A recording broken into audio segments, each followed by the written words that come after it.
Namaskar friends, welcome to Interesting Facts. Let me today tell you a few interesting points about parachutes. I'm sure you all know parachutes. The first parachute jump was performed on October 22nd, 1797 by Frenchman Andre-Jacques Garnerin, a pioneer in the world of parachuting. Garnerin not only achieved success in his chosen field but was also able to garner a lot of public interest for it. The pull of Earth's gravity is something that we take it for granted these days, but it has been better understood only in the past few centuries. With its effect evident during free fall, humanity has long dreamt about the ability to control that drop. Parachute jumps were one of the first ideas that came about as a solution to this, and it continues to be in vogue even today. The idea of parachutes were around for some time before it actually became a reality. Italian polymath Leonardo da Vinci, widely considered one of the greatest painters, ever conceived the idea in his works and even made sketches of the same during his lifetime. Slowing down free fall, there were a number of attempts in the centuries that followed, but it was nearly 300 years later that the first parachute jump of note was carried out successfully. The credit for that goes to Frenchman Andre-Jacques Garnerin, who designed and tested parachutes capable of slowing down free fall from high altitudes. Born in 1769, Garnerin was drawn towards physics from a young age and took to studying the nascent field of ballooning when he got the chance. He worked with a variety of ballooning activities, mainly with his brother Jean-Baptiste Oliver Garnerin, and was also involved in the flight of hot air balloons. When he became an inspector in the French army in 1793, he vouched for the use of balloons during military activities. He was, however, captured by the British troops during hostilities that occurred in the French Revolution. The Brits turned him over to the Hungarians, who held him as a prisoner of war.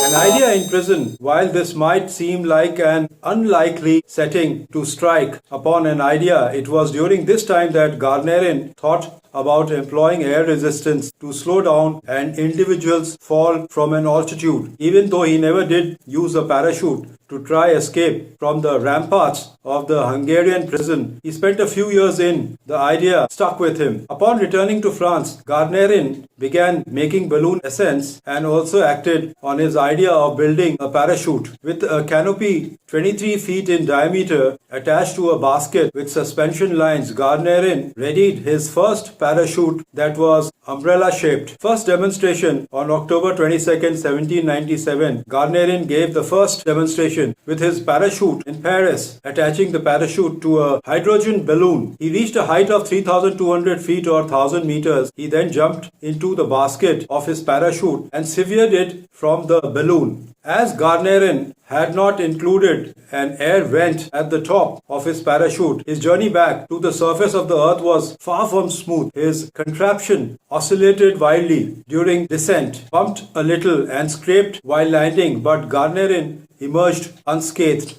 Apart from perfecting his parachute, which included introducing an air vent at the top, Garnerin did his best to draw more eyeballs to each of his exhibitions, which took place in various cities of Northern Europe. He had a woman accompany him as a passenger in one of his balloon flights, which was both highly publicized and even controversial. His wife, Jean Genevieve, was one of the first women to fly on a balloon when she achieved the feat in 1798. In the following year, she became the first woman to do a parachute jump as she made a successful descent from 900 meters. Garnerin's most popular jump took place in London as he came down on his parachute from an altitude of 8,000 feet, or you could say 2,440 meters in 1802. His design improvements enabled jumping from greater heights than ever before a reality. For a man who spent most of his life with balloons and parachutes, he also met his end with it. At the construction site of one of his latest innovations, Garnerin died in an accident in 1823. The fundamentals of his parachute design have largely stayed on, with advancements of various kinds allowing for better control during the descents.